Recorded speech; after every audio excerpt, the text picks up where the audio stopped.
जो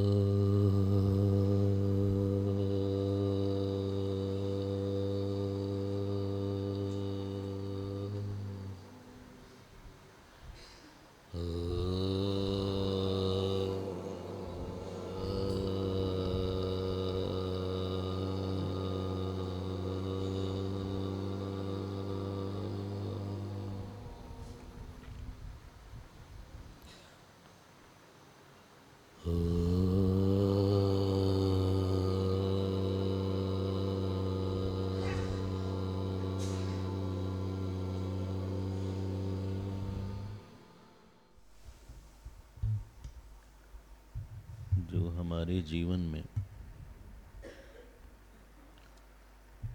सुख दुख का अनुभव है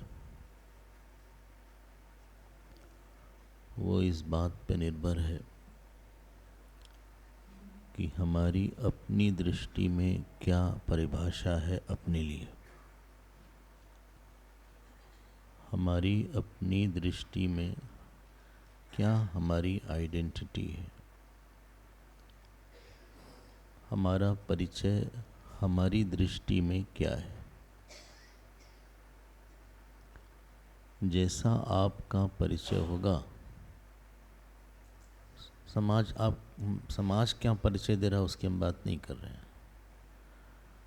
आपकी शैक्षणिक योग्यता क्या परिचय दे रही है उसकी बात हम नहीं कर रहे हैं। आपका बाहर के साथ संबंध उसकी बात नहीं कर रहे हैं। जो आपकी दृष्टि में आपका परिचय है, अगर आपका परिचय है कि मैं माँ हूँ और ये मेरा बेटा है, तब उस बेटे से सुख दुख मिलने की संभावना नहीं है बल्कि श्योरिटी है। निश्चित ही है कि आपको आपका बेटा फिर बहुत दुख भी दे सकता है, बहुत सुख भी दे सकता है, क्योंकि आपका परिचय अपनी दृष्टि में है कि ये मैं माँ हूँ।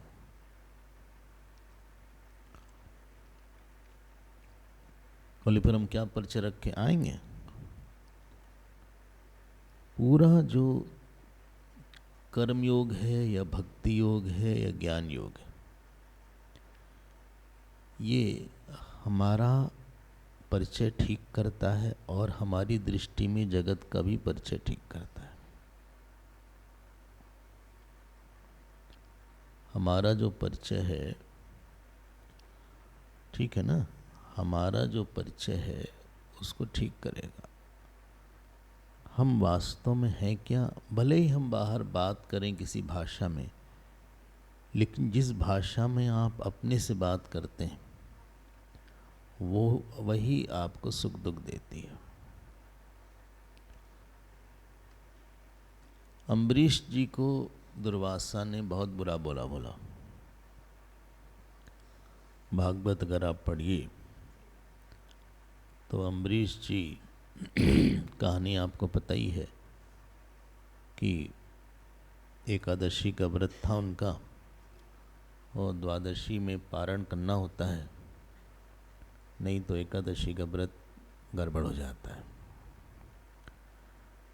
तो जब उन्होंने अम्बरीश जी के पास दुर्वासा जी आए और दुर्वासा जी ने कहा भाई हम आ रहे हैं, नहाने चले गए, बहुत देर तक नहाते ही रह गए, पता नहीं क्या हो गया वहाँ।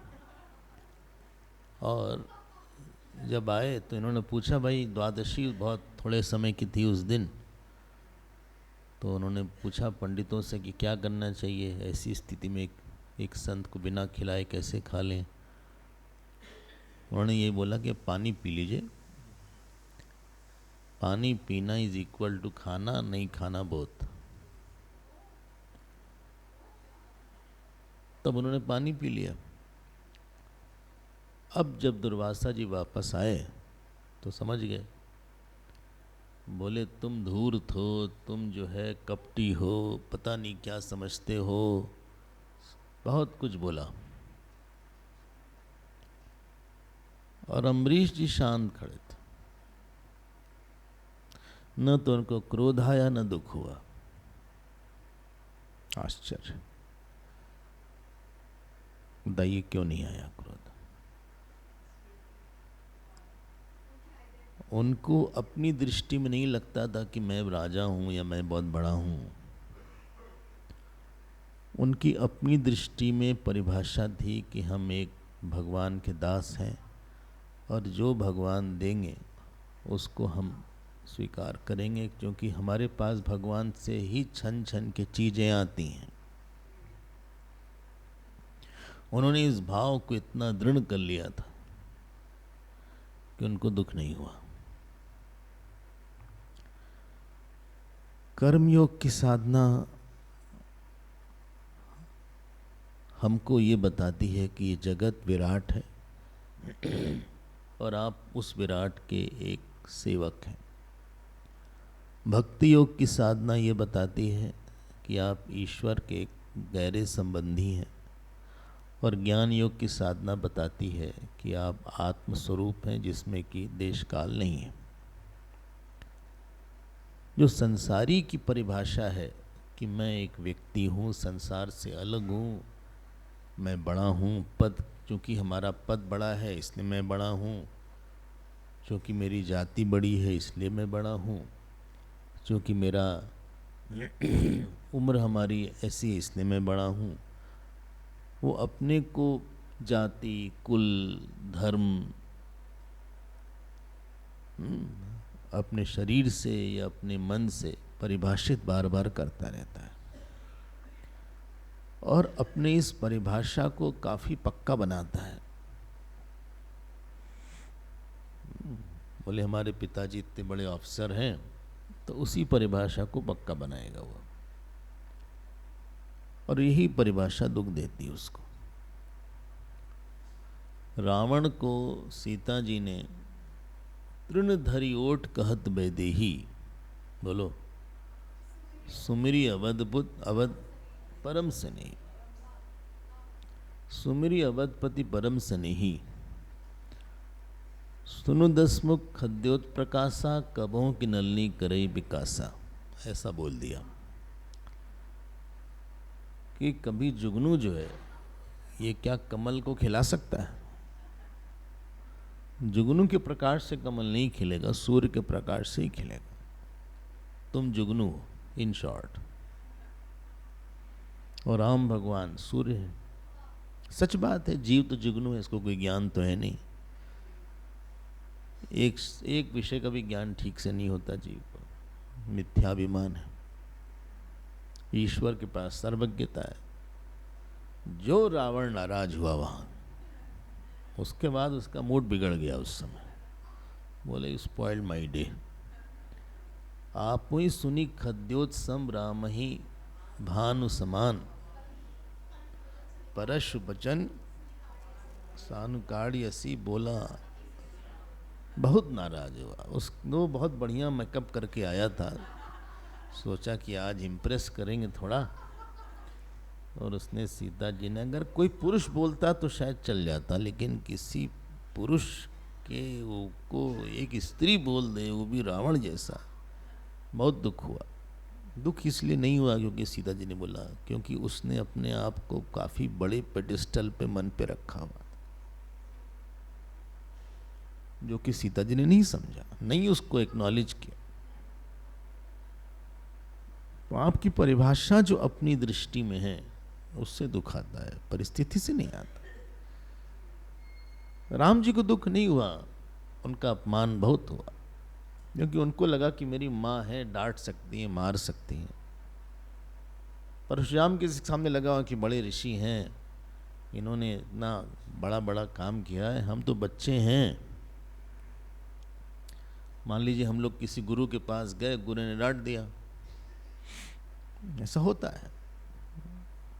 और उस समय हम ये कारण नहीं ढूंढते कि इन्होंने ऐसी तो हमने गलती नहीं की, क्यों हमको बोला, हमारी तो ऐसी कोई गलती नहीं थी। उस समय भाव ये रहता है बहुत बड़े हैं, हम तो इनके सामने बच्चे हैं, इनका अधिकार है डांटने का, आशीर्वाद दिया, ये तो डांटा कहाँ है। और सच में आशीर्वाद दिया। तो कभी ये हमें नहीं लगा कि हमको डांट पड़ गई और इन्होंने अपमान कर दिया। जो आप अपने बारे में एक समझ बनाते हैं, उसका कारण पिछले जन्म के संस्कार हैं, इस जन्म के संस्कार हैं, कर्म है, आपकी जो एजुकेशनल क्वालिफ़िकेशन है, आपकी जाति है, आपका वर्ण है, आपकी आयु है, आपके माता पिता का स्टेटस है, आपकी मनी स्टेटस है। इन सब चीज़ों से हम अपने बारे में एक अपनी मिथ्या धारणा बना लेते हैं। आपको हम बताएं, देवकी के और वसुदेव जी के 6 पुत्रों को कंस ने मारा, सुना ही होगा आपने। और जब वो देवी को नहीं मार पाया तो कंस वापस आया देवकी वसुदेव जी के पास, और हाँ थोड़ा समझाया, फिर क्षमा मांगा। बोले हमसे बहुत बड़ी गलती हो गई और आप हमको क्षमा कर दो। आपको हम सुनाए, हम आश्चर्य होता है पढ़ के। कोई हमारे बच्चे को जान से मारने के बाद छोड़ो, अगर 2 चाटा भी लगा दे बिना कारण के, वो भी बच्चा, छोटा बच्चा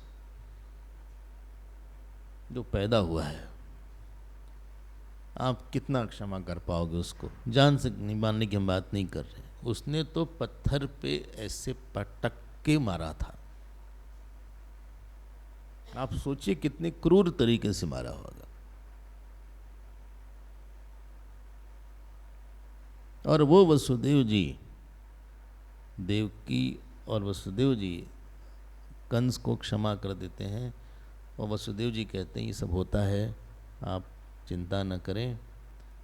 हमें लगता है कि क्या थी वो चीज़, और समझ यही आया कि वसुदेव जी की प्रसाद बुद्धि, और हम भगवान के भक्त हैं, वो बहुत। जरा सा उनको शांत करवा दें पीछे, हाँ देखो उनसे कहें जरा सा। उन्होंने यही बोला कि आप जो है चिंता ना करें, ये हमारा प्रारब्ध था। और बहुत अच्छे से बात किया, कोई उनके मन में द्वेष नहीं आया, क्योंकि उनकी पहचान अपनी दृष्टि में ये थी कि हम भगवान के हैं, और आप जो करोगे कुछ ना कुछ ठीक ही होगा। उसमें बहुत मुश्किल थी उस समय, वो उस समय शांत रहना बहुत मुश्किल होता है। किसी किसी स्थिति में शांत रहना, बोलना आसान होता है शांत रहो, लेकिन किसी किसी स्थिति में बड़ी सुसाइडियल सिचुएशन होने लगता मरी जाए, लगता है कि जान ही चली जाए हमारी। सब देखने से अच्छा था कि हमारी जान चली जाती। ऐसी ऐसी दुख आता है। चलिए हम आते हैं अपने श्लोक पे। अब यहाँ पे ये जो कौपीनधारी है, कौपीनधारी मतलब जिसके पास कोई परिग्रह नहीं है, संग्रह नहीं है, आग्रह नहीं है, विग्रह नहीं है। आग्रह विग्रह संग्रह, कोई ग्रह नहीं है। आग्रह विग्रह संग्रह परिग्रह अतिग्रह, कोई ग्रह नहीं है। उसकी अपनी दृष्टि में पहचान ये होती है कि हम, ये जगत जगत नहीं है, बल्कि जगत हमारे में भासता है। जगत हमारे में वैसे ही दिखता है जैसे कि आकाश में आसमान या नीलिमा दिखती। वो क्या है उसकी स्थिति, और वो कैसे रहेगा, उसको देखते हैं तीसरे श्लोक। पहला 2 हो गया था, तो हम लोग तीसरा सीधे पाठ करते हैं, आगे पीछे फिर पहला 2 कर लेंगे। हमारे पीछे आप बोलिए। देहादि भावम परिमार्जयन्तः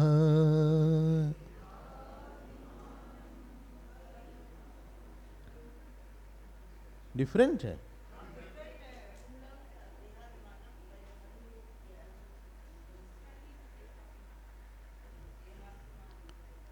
अच्छा जी, हमारी किताब में तो डिफरेंट है।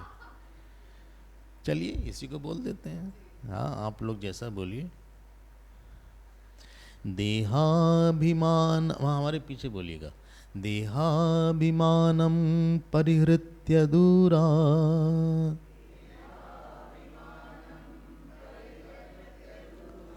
आत्मानमात्मन्यवलोकयन्तः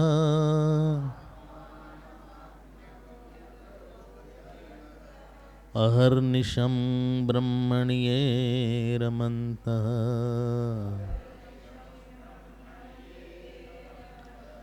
कौपीनवन्तः खलु भाग्यवन्तः।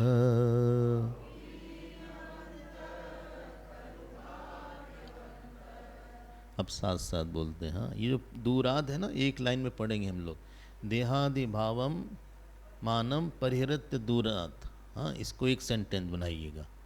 और अगला सेंटेंस होगा आत्मानम आत्मनि है, ये संधि होती है, ये कोई अणची संधि है। आत्मानम आत्मनि अवलोकयंत। ठीक है। और तीसरा चौथी लाइन तो इजी है, चलिए साथ साथ। देहाभिमानं परिहृत्य दूरात् आत्मानमात्मन्यवलोकयन्तः अहर्निशं ब्रह्मण्ये रमन्तः कौपीनवन्तः खलु भाग्यवन्तः कौपीनवन्तः खलु भाग्य। देखो, देहाभिमानम परिहृत्य दूरात्, थोड़ा इसको आप समझते होंगे, लेकिन हम इसको और थोड़ा स्पष्ट करने का प्रयास करेंगे। अगर आपको नींद ना आए तो अच्छे से सोए हैं, रात भर क्या किया, आराम किया? हाँ, बहुत अच्छे से नींद आया। चलिए, तो देखो, हम लोग को लगता है, इसको बोलते हैं धर्मी अध्यास। धर्मी अध्यास, देह के धर्म का अपने में अध्यास कर लिया। देह धर्म है, देह का धर्म है कि देह हमारा मोटा है तो हम मोटे हो गए, देह हमारा लंबा है तो हम लंबे हो गए। अब इसको देखिएगा, आपने दृष्टादृश्य विवेक 2 दिन से सुना था। एक दो तीन चीज हम आपसे फिर से बोलेंगे। एक होता है जड़, एक होता है चेतन। शुरुआत में ये सब समझना पड़ता है, बाद में जड़ चेतन को हम लोग डिसमिस कर देते हैं। लेकिन जड़ क्या है? जो स्वयं को न जाने, दूसरे को भी न जाने, उसको बोलते हैं जड़। और जो जाने तो किसी दूसरे के प्रकाश से जाने। चेतन क्या है? जो स्वयं को भी जाने, दूसरे को भी जाने। बहुत बहुत इसको बोलते हैं, बहुत प्रारंभिक परिभाषा हम दे रहे हैं। अच्छा, घड़ी जड़ है कि चेतन है? जड़ है, बहुत आसान है समझना, घड़ी जड़ है। माइक जड़ है, बोले नहीं जानता, नहीं तो अपने आप खुल जाता। शरीर जड़ है कि चेतन है? पक्का चेतन है। अगर शरीर चेतन हो जाएगा, नहीं ठीक है, अपने उसमें कोई हर्ज थोड़ी ना है, बोलना चाहिए। अगर शरीर चेतन हो जाएगा तो शरीर तो बेहोश हो ही नहीं सकता। भाई डॉक्टर साहब यहाँ बैठे भी हैं, सर्जन भी हैं। हाँ, आप तो काफ़ी एनेस्थीसिया देखे होंगे। आप तो नहीं देते होंगे, लेकिन दूसरा डॉक्टर देता होगा। ऑपरेशन बहुत किया होगा, प्रोस्टेट का और ये सब, है ना। तो अब और भी कोई डॉक्टर है क्या? और कोई डॉक्टर नहीं। तो जब आप इंजेक्शन देते हैं तो शरीर तो गया, अब उसमें चेतनता नहीं रह गई। अब डॉक्टर साहब वहाँ पे काट पीट करेंगे। हाँ भाई, काट नहीं होता, उसको खून भी निकलेगा, उसमें सब कुछ होगा, वो काट पीट करेंगे उनको। ये थोड़ी ना कि बोलेंगे खून निकल रहा है, बेहोश हो गए खून देख के। अगर हाँ भाई, कई लोग खून देखकर बेहोश हो जाते हैं। ब्लड टेस्ट भी नहीं उनका हो पाता ठीक से। ऐसा भी हमने देखा, सुना किसी को। एक बार हमारा ब्लड टेस्ट हो रहा था, कोई पास खड़ा था, उसको चक्कर आ गया। ब्लड टेस्ट हमारा हो रहा था। अच्छा, दूसरे का खून देख के। डॉक्टर लोग को ऐसा नहीं होता, वो अपना वो काट पीट के बढ़ने दो, जितना खून ले रहा है उसको दे देंगे, वो बोलेंगे एक बोतल चढ़ा देंगे बाद में, चिंता की बात नहीं है, हम उसका इलाज करेंगे, इसका खून देखें। और एनेस्थीसिया का डॉक्टर बैठा रहेगा, वो कहेगा ठीक है, इसका दो घंटे का एनेस्थीसिया है, इसका इफेक्ट चला जाएगा, उसके बाद भाई हमने देखा नहीं, हम गेस कर रहे हैं, ऐसा ही कुछ होगा। अगर देह जानता रहता उस समय, तो फिर तो चेतन नहीं होगा देह, तो देह तो जड़ हुआ। और चूंकि देह जो है स्वयं को नहीं जानता, और ना अगर देह स्वयं को जानेगा तो मर ही नहीं पाएगा। ये मरता है मतलब ये खत्म हो जाता है, उसको जला दो उसको। फिर देह की परिभाषा है दह्यते, जो जलाया जाए। संस्कृत में एक परिभाषा है दह्यते, जिसको जला दिया जाए। और शरीर की परिभाषा है शीर्यमाणत्वात् शरीर, जो विघटित हो जाए, जो क्षीण हो जाए, शीर्यमाणत्वात् शरीर। तो देह तो हो गया जड़। हाँ, अच्छा, मन जड़ है कि चेतन है? मन तो चेतन मान, कब तक जड़ बोलेंगे भाई?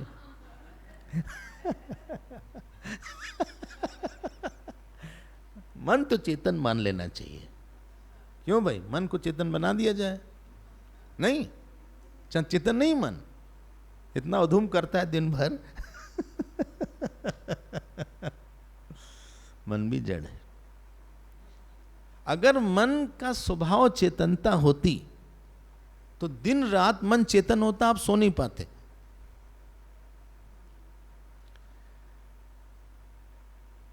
हमने बोला है कि जो जड़ है वो जाना जाता है।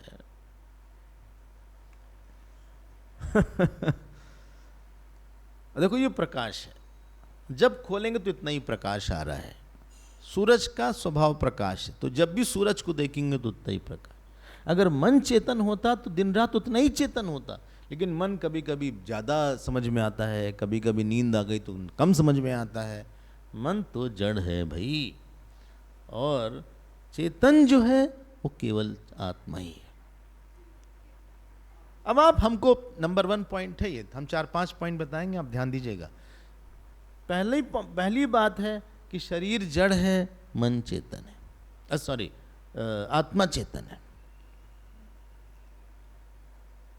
और जड़ और चेतन का संबंध हो सकता है क्या? क्यों नहीं हो सकता?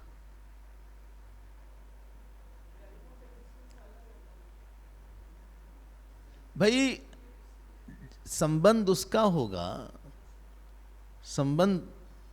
होगा जिसमें कि आकार हो। जड़ का आकार होता है, चेतन का आकार नहीं होता, इसलिए आकार निराकार का संबंध नहीं हो सकता।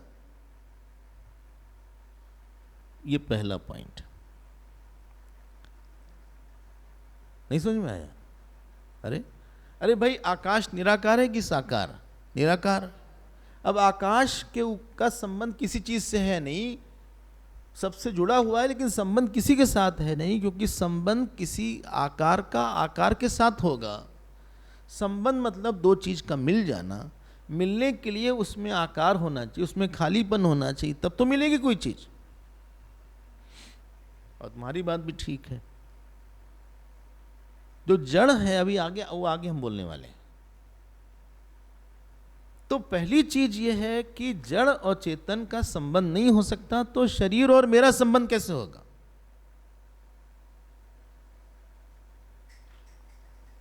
दूर दूर तक कोई संबंध नहीं। ये नंबर 1 पॉइंट। नंबर 2 पॉइंट आते हैं। शरीर जो है पंचमहाभूत का बना हुआ है, अग्नि, वायु, जल, आकाश इत्यादि। हाँ, अगर मैं पंचमहाभूत का बना होता, बोले हम भी पंचमहाभूत हैं, अगर हम भी पंचमहाभूत के होते तो बताइए क्या नुकसान हो जाएगा? नुकसान ये हो जाएगा कि शरीर के जलने पे पुनर्जन्म होगा ही नहीं, छुट्टी हो गई, तो मोक्ष हो गया। क्या बेकार में हम लोग क्लास वास कर रहे हैं? तो फिर जो भी कर्म फल मिलेगा नहीं। फिर भाई शरीर के जलने पे हमारी भी छुट्टी हो गई, गड़बड़ सरबड़ करो इस जन्म में तो अगला जन्म तो मिलना नहीं है। तो कर्मफल की सिद्धांत गड़बड़ हो जाएगा। ये दो बात हो गई। इसलिए शरीर हम नहीं हो सकते, हम शरीर नहीं हो सकते। तीसरी बात, शरीर जो है समझ में आ रहा होगा कुछ कुछ तो। हाँ, ये शरीर है, ये अगर हम शरीर होंगे तो जब शरीर का अनुभव होगा तभी हमें अपना अनुभव होगा। सपने में आपको अपना अनुभव होता है? होता है। शरीर का अनुभव होता है? If I am equal to body, then शरीर के अनुभव के साथ ही हमें अपना अनुभव होना चाहिए था। But I am not equal to body, इसलिए शरीर का अनुभव ना होने पे भी हमें अपना अनुभव होता है, सपनावस्था में, सुषुप्ति में और समाधि में। ऐसा जरूरत नहीं है कि शरीर का अनुभव हो तभी हमें अपना अनुभव होगा। हमें अपना अनुभव समाधि में, मेडिटेशन में बिना शरीर के अनुभव हुए होता है। सपने में शरीर का अनुभव नहीं होता, फिर ये होता है। ये तीसरी बात हो गई। बहुत सोचा गया है हमारे यहां। कल हमने दृष्टा दृश्य बता दिया, जब दृश्य हो दृष्टा से अलग होगा। शरीर दृश्य है तो इसका कोई दृष्टा होना चाहिए जो कि दृश्य से अलग होगा। रूल नंबर 1, नियम नंबर 1 था कि दृष्टा दृश्य अलग अलग होते हैं।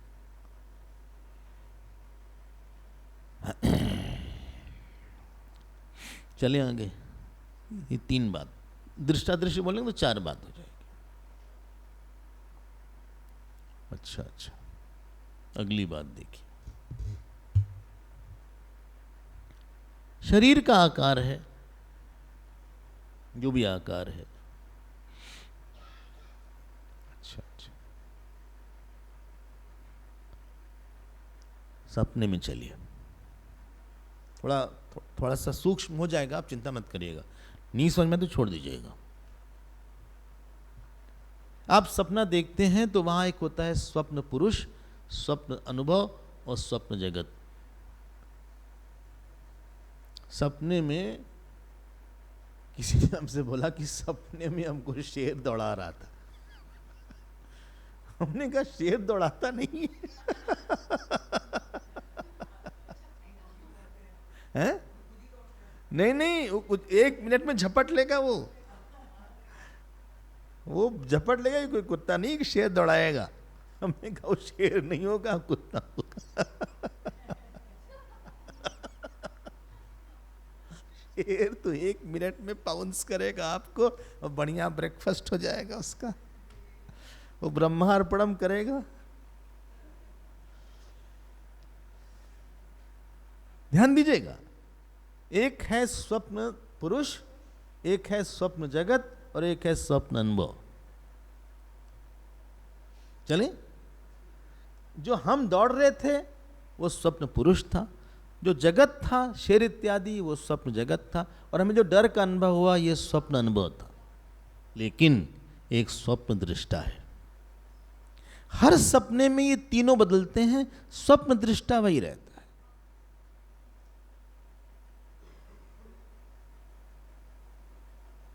आज के सपने में शेर आया, पितर पक्ष चल रहा था, आज सपना देखा कि हमारे दादाजी आए हैं। अच्छा, हाँ, कहाँ पे? सपने में, और हमसे मांग रहे हैं कि हमको जरा पानी दे दो। तो हमने पानी वानी दिया उनको। तो अब देखो, ये स्वप्न पुरुष, स्वप्न जगत और स्वप्न अनुभव अलग हो गया, लेकिन स्वप्न दृष्टा वही रहा। करोड़ों सपने आपको आए होंगे और सारे में स्वप्न पुरुष अलग होगा, लेकिन स्वप्न दृष्टा वही होगा जिसके ऊपर स्वप्न आया स्वप्न गया, स्वप्न आया स्वप्न गया, स्वप्न आया स्वप्न गया। ये देखो,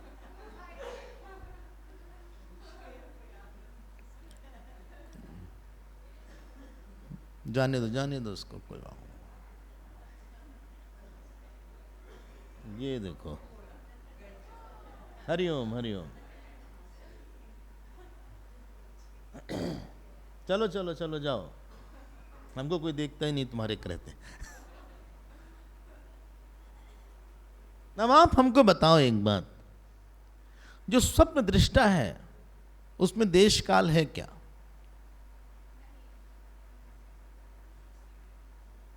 अगर देश काल हो जाएगा तो स्वप्न जगत हो जाएगा।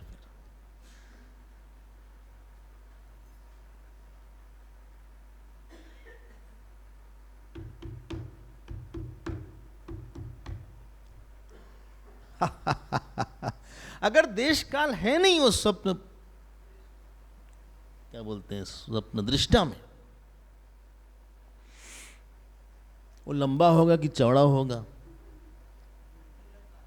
मोटा होगा कि तगड़ा होगा, दुबला होगा बेचारा, अंडरवेट है कि ओवरवेट है, स्त्री है कि पुरुष है, पढ़ा लिखा है कि अनपढ़ है, जवान है कि बुढ़ा है।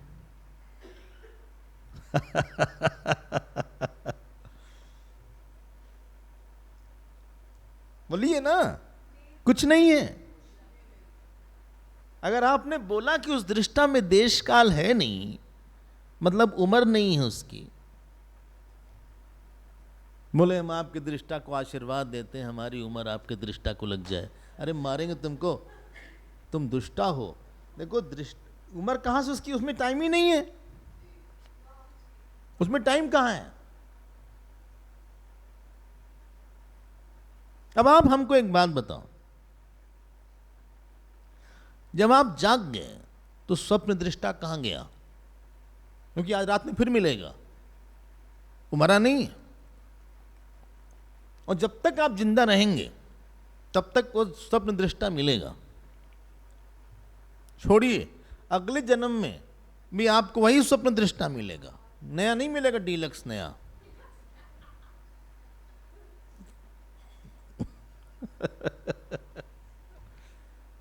जब आप जाग गए तो अभी स्वप्न दृष्टा है कि नहीं है? अब उसको जागृत दृष्टा हम बोल देते हैं। और अगर आपने बोला कि उसमें देश काल नहीं है, अभी आप ही ने बोला था, तो इस समय वाले दृष्टा में भी देश काल नहीं होना चाहिए था। जब अहम में देश काल नहीं होता तो उसको ब्रह्म बोलते हैं। अगर वो देश काल रहित है, पता नहीं हम कम्युनिकेट कर पा रहे कि नहीं ठीक से, ठीक चल रहा है ना? फॉलो करिएगा हमको, नहीं हो तो बाद में पूछिएगा। और ये शरीर महाराज, इनका देश भी है, काल भी है। कोई भी आदमी मिलता है तो हमको लगता है कि भाई कौन है आप? बोले हमारा नाम दिनेश प्रसाद। अच्छा, पहला प्रश्न। अगला प्रश्न, कहाँ रहते हैं? बोले हम जो है झुमरी तलैया में रहते हैं। अच्छा, झुमरी तलैया है, ये कहाँ है? ये यूपी में है कहीं झुमरी तलैया।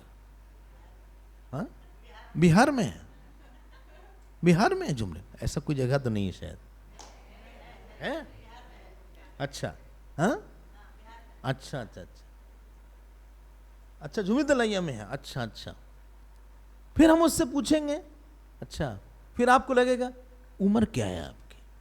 आप मतलब 40s में दिखते हैं आप।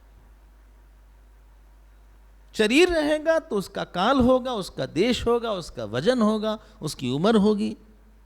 और जो ये दृष्टा है जिसकी हमने भी बात किया, दोनों को एक बोल दीजिएगा। कमाल है। कहां क्या, कहां क्या?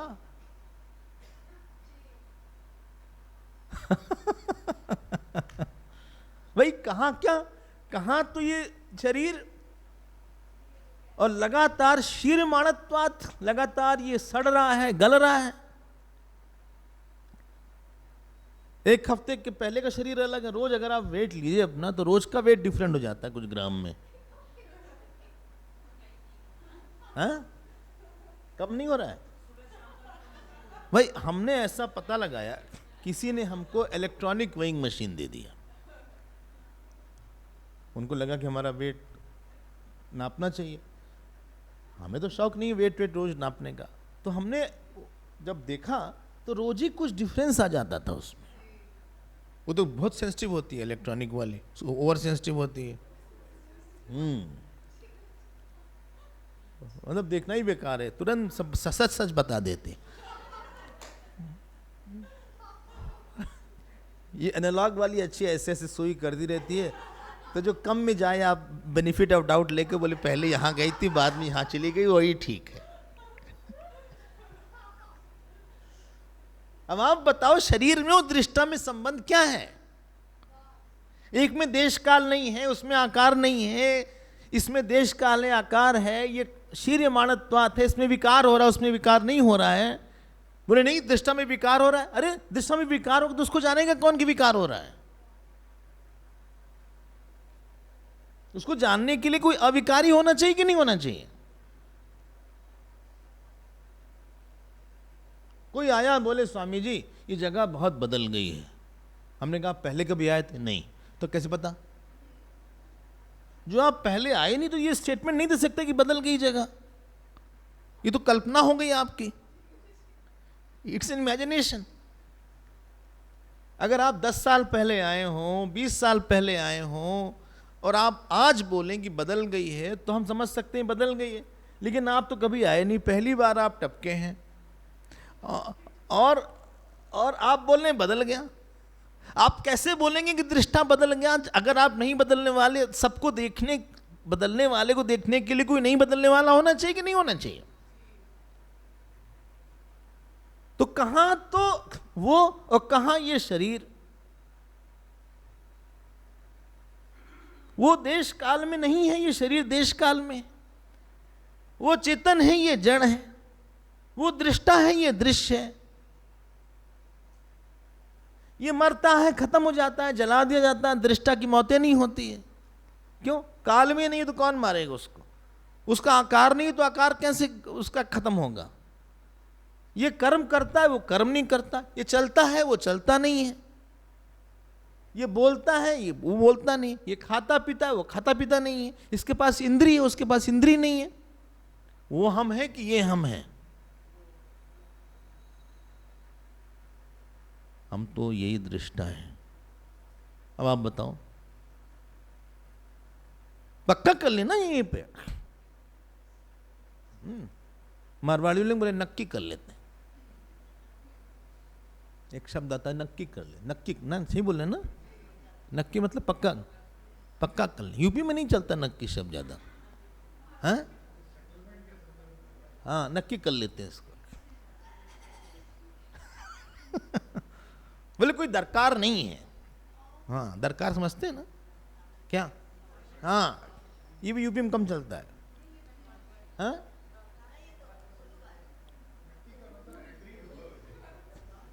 अब जो भी है आप समझ गए थे, इसको पक्का कर लें। तो जब शरीर चलता है तो आप नहीं चलते।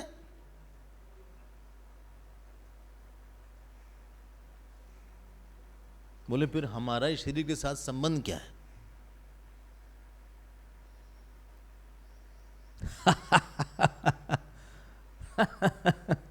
स्वप्न दृष्टा का स्वप्न पुरुष के साथ अगर संबंध होता तो फिर वो अगला स्वप्न दृष्टा बनते ही नहीं। फिर अगर वो संबंध बनी जाता तो फिर उसके बाद तो मामला खत्म हो गया था इसका। वो चूंकि असंग है, कोई भी निराकार असंग होगा, साकार ससंग होगा। लेकिन हमको तो लोग बोलते हैं आप बहुत अच्छी, आपकी नाक बहुत अच्छी है, कहीं कट ना जाए। आप अच्छे लंबे हैं, आप चौड़े हैं, आप छोटे हैं, आप नाटे भाटे हैं। नाटा के साथ भाटा लगता है। एक बैगन होता है ना, बैगन बड़ा वाला होता है और एक छोटा वाला भाटा होता है। हाँ उसको भाटा बोलते हैं, जिसका भरता बनता है। हाँ वो भाटा बोला जाता है। अगर हम इसको ऐसे मारा तो आपको लगा कि हमको मारा? नहीं, इसको मारो तो लगेगा हमको मारा। हमारा और इसका कोई संबंध ही नहीं है।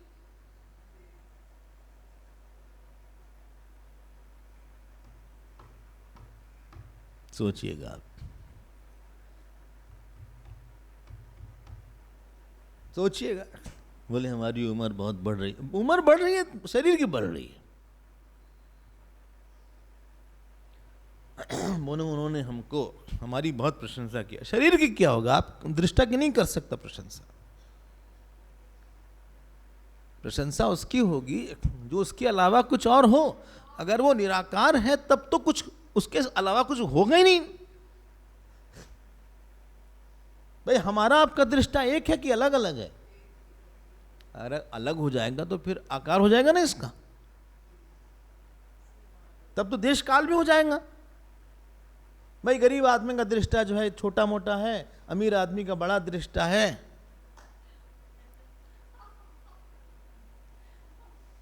बोले हमारा दृष्टा उसका भी हो गया। दृष्टा भी नहीं छोड़ रहा है हमारा, वो तो छोड़ देता दृष्टा, कम से कम हर सामान ले लिया, हमारा दृष्टा भी गया।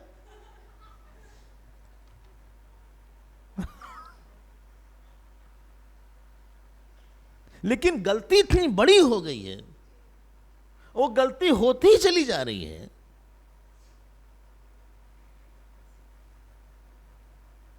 हमने मान लिया कि हम उसको भूल गए, उसको इसके ऊपर अध्यारोपित कर दिया। जैसे घोड़े पे कोई बैठा हो तो उसको बोलते हैं घोड़े वाले। रिक्शा कोई चला रहा हो और आपको रिक्शा बुलाना हो तो कभी कभी ए रिक्शा, ये नहीं बोलते रिक्शे वाले, ए रिक्शा। वो भी देखता है कि हाँ रिक्शा, रिक्शा, वो रिक्शा आ जाएगा। शरीर कुछ, वो चेतन कुछ, ये दोनों का मिक्सचर कहां से हो गया? जिसकी भावना तो हो संभावना ना हो उसको मिथ्या बोलते हैं। लेकिन मालूम तो ऐसे ही पड़ता है क्या कि हम चल रहे हैं, हम बड़े हो गए, हमारी उम्र बढ़ रही है, हम सांवले हैं, हम गोरे हैं, मालूम पड़ता? हाँ मालूम पड़ता है, ऐसा लगता है। लगता तो तुमको बहुत कुछ है, लगता तुम बुद्धिमान हो। तुमको कितने बार लगा तुम बुद्धिमान हो? हर आदमी को लगता है कभी कभी कि हम देखो इंटेलिजेंट है, और आदमी में लगता है कि हम मूर्ख भी हैं काफी। दोनों ही अनुभव आता है समय समय से। और हर आदमी को लगता है हम सुंदर हैं, देखो कितना बढ़िया कट है यहां से, देखो ये देखो क्या बढ़िया आंख है। और उसी आदमी को कभी कभी अपना चेहरा देख लेगा कितने बेकार हैं, पता नहीं भगवान ने हमको कॉन्ट्रैक्ट पे बनाया था।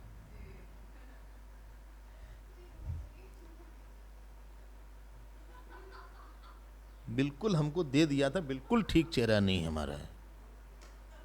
ये तुम्हारा जो ओपिनियन है तो अपने बारे में दिन में 10 बार बदलता है हो। तुम्हारी कोई फीलिंग की कोई वैल्यू नहीं है। वैल्यू इस बात की है कि आपके पास सही बात क्या है। आप खूब पकड़िएगा, जितना आप मंथन करिएगा उतना आपका मन दुखी नहीं होगा। हम फिर से रिवाइज कर देते। शरीर है जड़, दृष्टा है चेतन। शरीर है दृश्य, दृष्टा है दृष्टा है। शरीर में है आकार, दृष्टा में नहीं है आकार।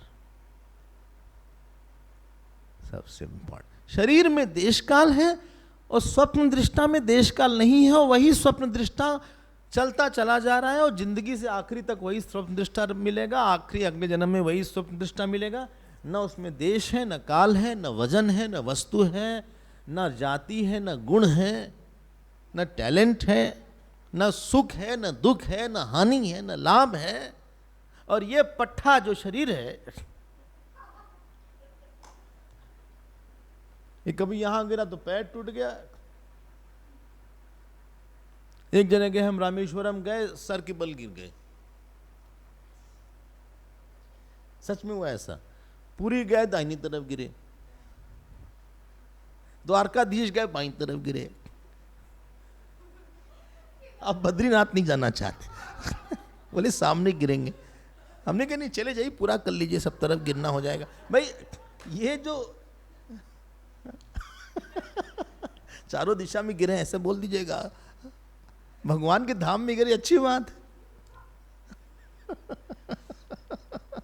ये जो शरीर है दृष्टा गिरेगा नहीं, बताइए क्यों? हाँ, देश काल में है ही नहीं वो कहां गिरेगा? गिरने के लिए कहीं और चाहिए। अगर कोई बोले हम गिर पड़े, बोले कहां गिरे? बोले वरांडे में गिर पड़े। दृष्टा है कहां, गिरेगा कहां? जब वो निराकार है तो सर्वव्यापी होगा कि नहीं होगा? आकार मतलब शेप। जब बोलते अल्पव्यापी, अल्पव्यापी मतलब उसका शेप हो गया। अगर दृष्टा निराकार होगा तो सर्वव्यापी होगा। शरीर है अल्पव्यापी, दृष्टा है सर्वव्यापी, दोनों में कोई संबंध ही नहीं है। दूर दूर तक संबंध बन भी नहीं सकता इन लोग का। तो दृष्टा है चेतन, दृश्य है। दृष्टा मतलब हम दृष्टा शब्द हटा देते हैं, उसकी जगह हम मैं बोल देते हैं। थोड़ा दृष्टा से हम लोग दृष्टा को दूर कर देते हैं। अब हम बोलेंगे मैं है चेतन और शरीर है जड़। मैं है दृष्टा, शरीर है दृश्य। मैं है निराकार, शरीर है साकार। मैं है बिना देश काल वाला, शरीर है देश काल वाला। मैं का जन्म मृत्यु नहीं होती, शरीर का जन्म मृत्यु होती है। अब आप हमको बताइए इस मैं का शरीर के साथ कैसे संबंध हो सकता है? तो पहले मैं लंबा कहाँ से हो गया, मैं छोटा कैसे हो गया? इसी को ब्रह्म सूत्र का जो पहला उसका वो बोलते हैं अध्यास भाष्य। अध्यास भाष्य, और वहाँ अध्यास भाष्य में शंकराचार्य भगवान ने बड़ी स्ट्रोक, मास्टर स्ट्रोक लगाया है। उन्होंने कहा ये दोनों का मिलना जो है ये सत्यानृतने मृथ्यनु कृत्य, ये सत्य और झूठ का मिश्रण हो गया है। सच झूठ से मिल नहीं सकता। एक है तीनों अवस्थाओं में जा रहा है वो सच है, और ये एक ही अवस्था में है, जागृत में ही है। ये कहां से मिलेगा उसके साथ? तो हम लंबे कहां हुए, चौड़े कहां हुए, बड़े कहां हुए? इसको आप चिंतन करिएगा। जैसे ये मेज है वैसे ही शरीर है। इसलिए गीता में भगवान ने बोला 13वें अध्याय में, इदम शरीरम कौन्तेय क्षेत्रमित्यभिधीयते एतद्यो वेत्ति तं प्राहुः क्षेत्रज्ञम इति तद्विदः। बोले इदम शरीरम है। जैसे हम बोलते हैं ये घड़ी, ये मेज, ये माइक, वैसे ये शरीर है। बस तुम चुपचाप रहो अपना, और उसको मारेंगे, उसको मारते रहो तुम, हमें कोई फर्क नहीं पड़ता।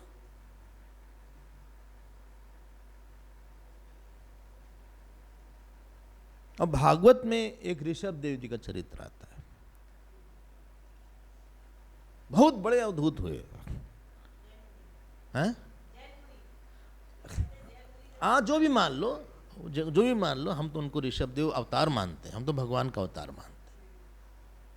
उन्होंने अवतार वृत्ति से उस ब्रह्म की तरह ही रहते थे। तो लोग उनके ऊपर थूक देते थे, वैसे देखते रहते थे। न क्रोध आता था, न दुख होता था। जैसे कोई बरांडे में या घास में कोई थूक दे, यहां तक कि यूरिनेट कर देते थे उनके ऊपर। पढ़िएगा भागवत,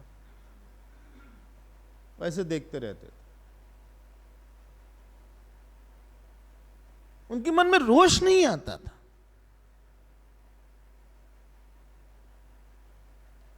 हम लोग को कोई ऐसे भी कर देना, देख के चलो, अंधा है क्या? क्योंकि हमको लगता हमको किया। और छोटा बच्चा है ना, मान लीजिए 3 महीने का, 4 महीने का, उसके पास जाओ, ऐसे ऐसे करो, वो कुछ नहीं, उसको समझ नहीं आएगा, उसका देहात्म भाव नहीं है। तो आपका हाथ पकड़ के खेलना शुरू कर देगा, ऐसे देखेगा आपको, ऐसे ऐसे करो।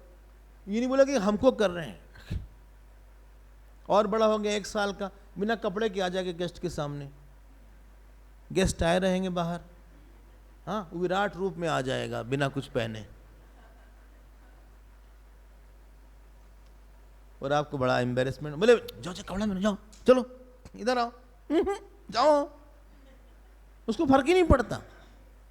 वही आदमी जब 25-20 साल का होगा, बाहर जाने के पहले बार बार ऐसे करेगा, ऐसे करेगा, ऐसे से करेगा, तेरा देखेगा ऐसे ऐसे, मुंह बनाएगा, ठीक करेगा, ये वो।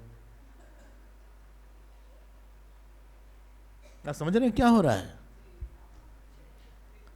देहाभिमानं परिहृत्य दूरा आत्मानमात्मन्यवलोकयन्तः। आत्मानम आत्मनि अवलोकयन्तः, एक लाइन हो गई। बहुत बढ़िया साधना है वेदांत। ये जो ज्ञानी है उसकी दृष्टि केवल आत्मा पे ही है।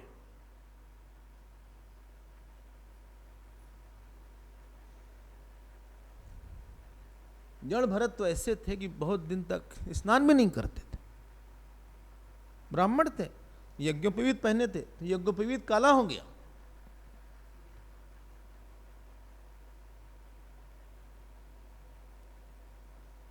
भाइयों के पास गए, भोजन भूख लगी, तो भाई लोग तिरस्कार करते थे। तो जो चावल बनाते थे, जो आखिरी में जो खुरचन बचती थी चावल की, चावल ले लेने के बाद जो आखिरी की सबसे नीचे की जली वाली परत होती थी, वो उनको दे देते थे। हाँ, वो पागल नहीं थे कि नहीं समझते थे। जानते हैं क्या लिखा है भागवत में? अमृतम इव खादति। वो उस खुरचन को वैसे खाते थे जैसे कोई अमृत पा रहा हो। ये है कौपीनधारी की महिमा। ये नहीं कि हमको दे दिया, हमको पागल समझता है क्या वो, हम श्राप देते हैं तुमको। कितने लोग आपने श्राप दिया? लगा ही नहीं आज तक।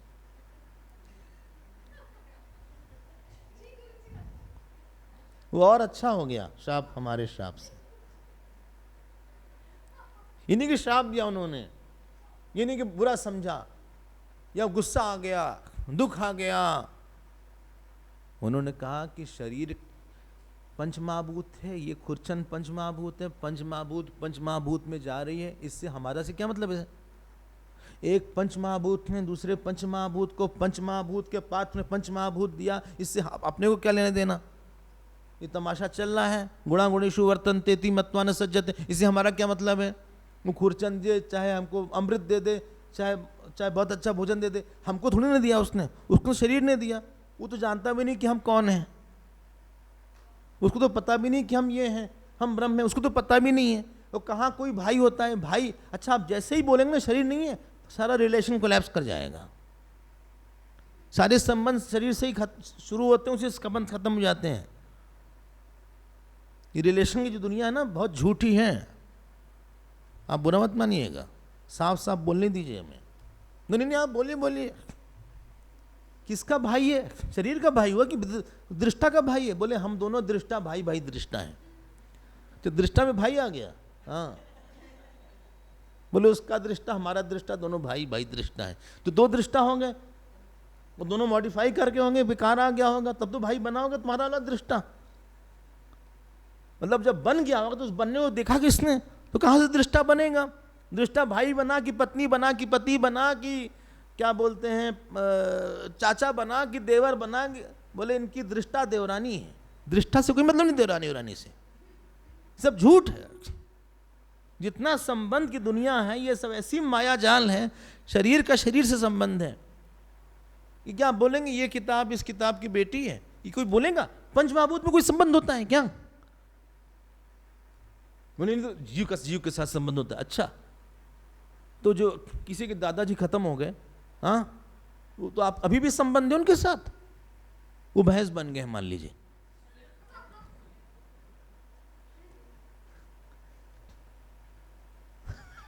या गाय बन के चलिए, अच्छा बोल देते, या तो चलिए मनुष्य बन गए हैं, अभी भी संबंध है उनके साथ। बोले नहीं दादाजी थे, अब क्या है? कहां संबंध है? जीव का जीव के साथ है कि दृष्टा का दृष्टा के साथ है कि शरीर का शरीर के साथ संबंध होगा?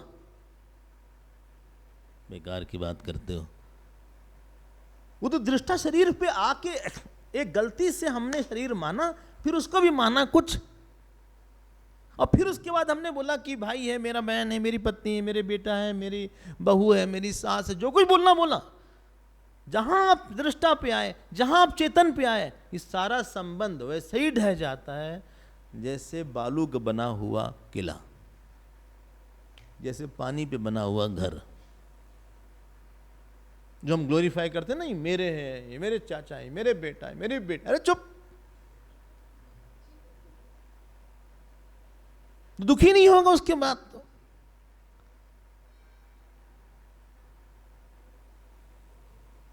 सोचिएगा जरा साहब, पता नहीं आप सोचते हैं क्लास के बाद। 1-1.5 घंटे का समय है, हमने बोला था आप नोट्स बनाइएगा, सोचिएगा। देहादिमिमानं परिहृत्य दूरात् आत्मानमात्मन्यवलोकयन्तः आत्मानम आत्मनि अवलोकयन्तः। यहाँ आत्मा का मतलब वही शुद्ध चैतन्य है, अशुद्ध चैतन्य नहीं, मिक्स चैतन्य नहीं।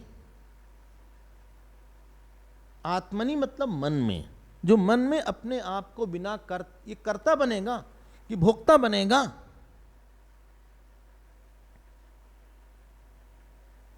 ये कर्ता बनने के लिए मॉडिफाई होना पड़ेगा, दृष्टा मॉडिफाई नहीं हो सकता, ये विकारी नहीं है, भोक्ता बनेगा। ये बोले हम बहुत दुखी हो गए, इसीलिए अपने दुख को कभी जस्टिफाई नहीं करना चाहिए।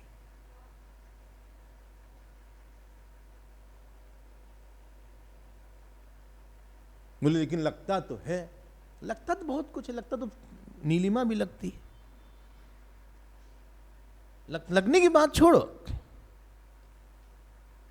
आपको एक बात सुनाते हैं, ये दुख नाम की चीज ना इतनी जबरदस्त झूठ है, ये शरीर से भी बड़ा झूठ दुख है। जब तक आपको दुख मालूम पड़ता है तभी होता है कि उसके अलावा भी होता है? इसको बोलते हैं वेदांत में साक्षी भास, एक होता है आभास भास। ये घड़ी आभास भास से, इंद्रिय से जानी गई, लेकिन जो साक्षी से प्रकाशित हुई वो तभी तक। बोले नहीं दुख तो है, मालूम नहीं पड़ रहा है, ऐसा नहीं, जब मालूम पड़ेगा तभी होगा। जैसे स्वप्न है, सपना तभी तक मालूम, जब तक होता है तभी तक मालूम पड़ता है। जिस समय सपना नहीं होगा मालूम नहीं पड़ेगा। बोले नहीं सपना मालूम तो नहीं पड़ रहा लेकिन है, ऐसा नहीं होगा। दुख की कोई सत्ता नहीं है।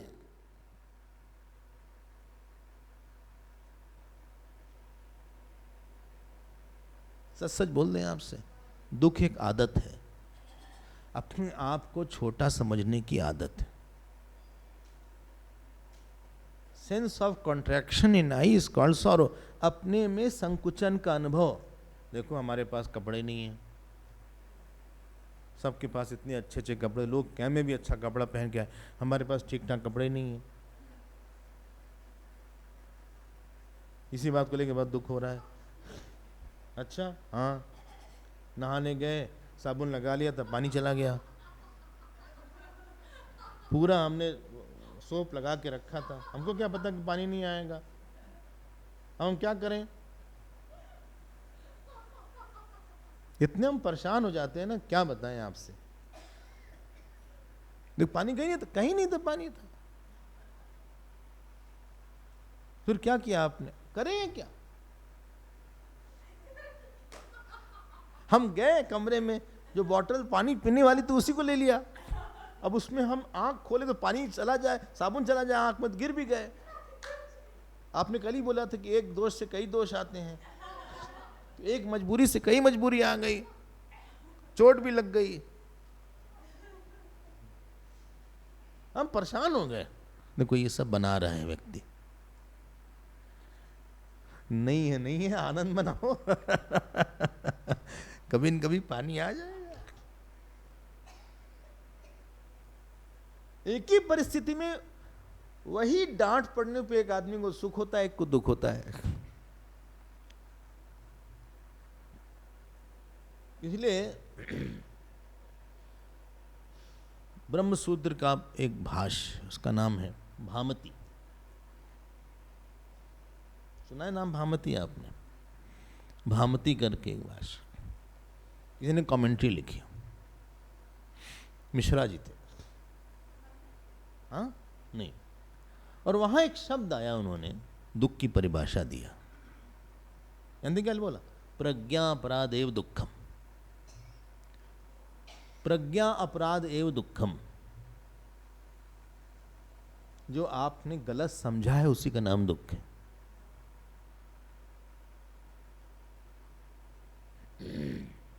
प्रज्ञा अपराध एव दुखम। और उसके पीछे मेरी ममता है, मेरा अहंकार है।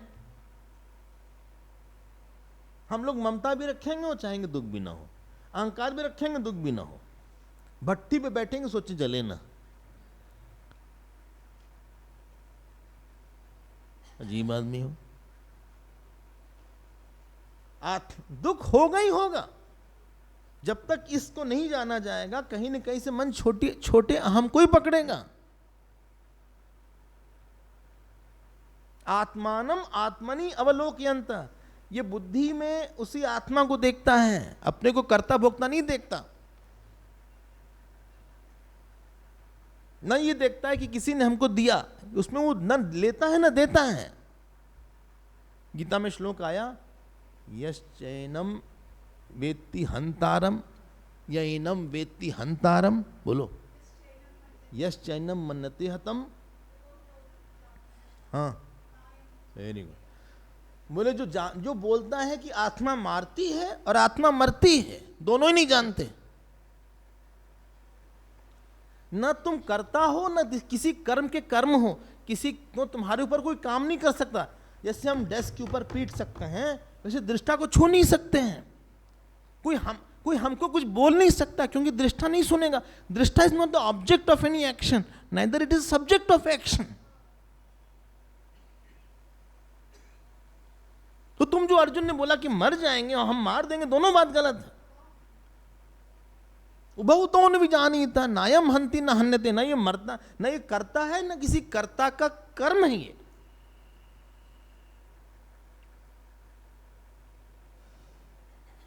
ये दूसरी लाइन हो गई।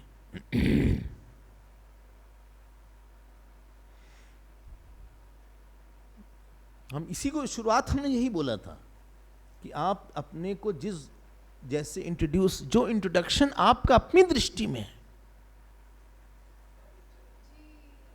उसी से सुख निकलेगा, उसी से दुख निकलेगा। हमारी दृष्टि में इंट्रोडक्शन है कि हम बहुत सुंदर हैं, हम बहुत पढ़े लिखे हैं, हम बहुत बड़े घर के हैं, हमारे पिता बहुत बड़े थे, बड़ी जाति के हैं या छोटी जाति के हैं। मतलब that introduction what you have given is subject to vulnerability. ज्ञानी का इंट्रोडक्शन अपनी दृष्टि में देखो क्या है। अब उसको कोई मान दे, अपमान दे, कौपिन पंचकम समझ रहे हैं ना, उसका ज्ञानी की व्याख्या है। उसको कोई माला महिला पहना दे। शिवड़ियावासी से किसी ने पूछा ज्ञानी कौन, कैसे माने कौन ज्ञानी है? कहे 1000 लोग की सभा हो रही हो और एक एक करके सब के सब माला पहना रहे हैं, और उसी के बीच में एक आदमी खड़ा होता है, हाथ से चप्पल से एक चाटा इधर लगाया, एक इधर लगाया, एक इधर लगाया, 4-5 मारा। माला पहनने में और चप्पल से मार खाने में जिसको लगे ये दोनों ही पंच महाभूत पे गिरे हुए हैं, वही ज्ञानी है। माला पंचमहाभूत है, शरीर पंचमहाभूत है, और जूता चप्पल भी पंचमहाभूत है। शरीर माला के गिरने पे शरीर पे या जूते चप्पल के गिरने पे जिसकी वृत्ति में विकार ना आए, वही ज्ञानी है।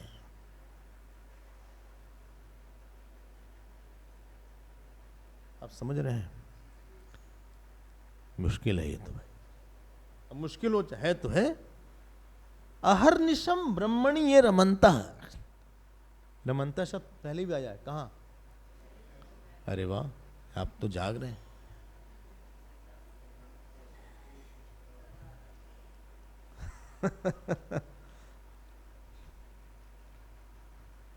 अहर्निशम मतलब दिन रात वहीं रहता है वो। अब रमण महर्षि को देखिए,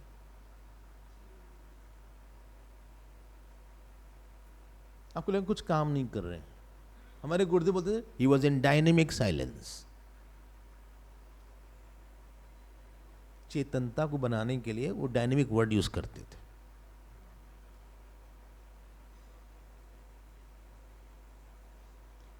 गुरुदेव बहुत कॉइन करते थे वर्ड्स, उनकी एक एक्सपर्टीज थी। In the white heat of meditation, ऐसा यूज करते थे। अब कोई हीट और वाइट नहीं होती, लेकिन वो बोलना चाहते कि कॉन्शियसनेस हो, जब चेतन का ध्यान कोई कर रहा हो। अहर्निशम ब्रह्मणीय रमन्तः। अब उसके पास पैसा रहे न रहे, आश्रम रहे न रहे, पेड़ के नीचे रहे न रहे, बहुत अच्छा भोजन रहे, 2 दिन से खाने नहीं मिला, साधु कैसे जीवन होता? कभी बहुत सम्मान हो रहा है, कभी अपमान हो रहा है। उसकी दृष्टि उस, हमने बोला था ना, जब दृष्टा बिना देश काल का होगा उसको ब्रह्म बोलते हैं। ब्रह्म की परिभाषा वेदांत में है देश काल अपरिच्छिन्नत्वम ब्रह्मत्वम। जिस चेतन में देश काल में, जहां पे this and that, now and then, here and there, ये 6 चीज ना हो। This and that, here and there, now and there, यहां वहां, अब तब, ऐसा वैसा, ये 6 चीज को लिमिटेशन, सीमा बोलते हैं।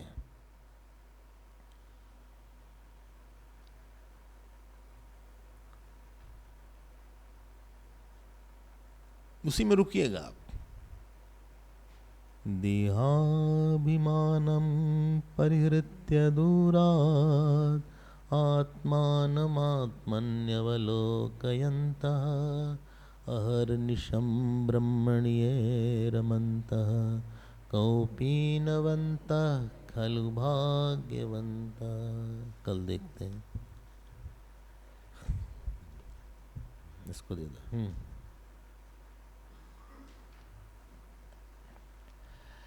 एक मिनट ध्यान करना है।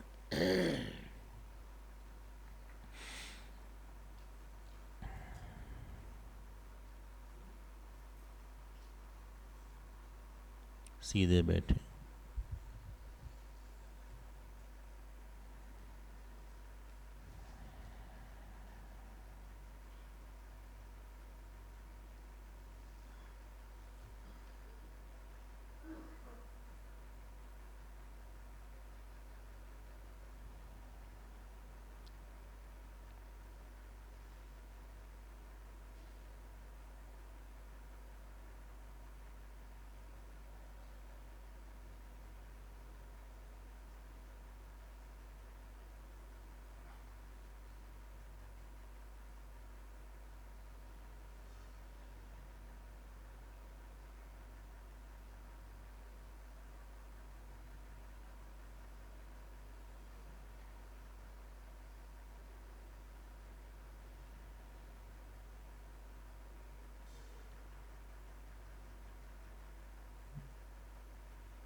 चेहरे पे कोई दबाव न हो, तनाव न हो।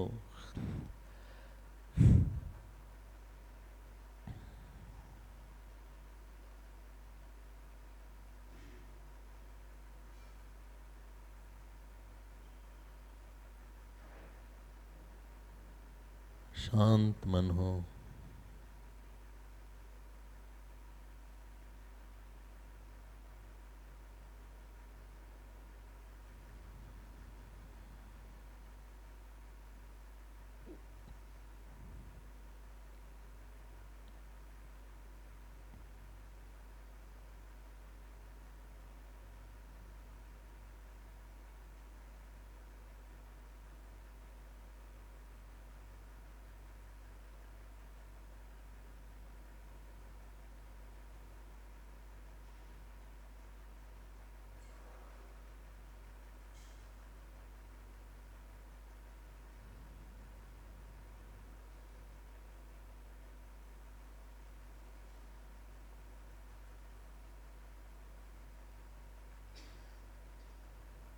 मैं चेतन के रूप में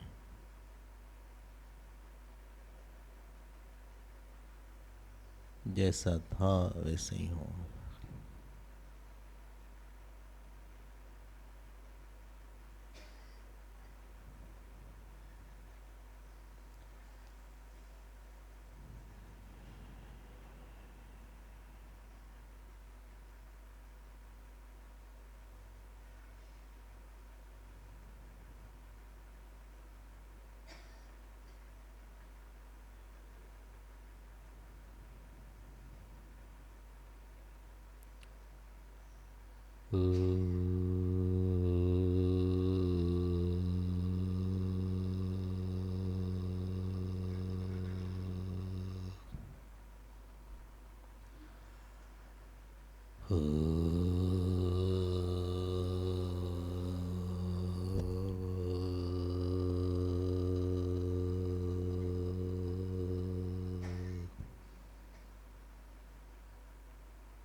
पूर्णमदः पूर्णमिदं पूर्णात् पूर्णमुदच्यते पूर्णस्य पूर्णमादाय पूर्णमेवावशिष्यते। ॐ शान्ति शान्ति शान्ति। हरिः ॐ श्रीगुरुभ्यो नमः। हरिः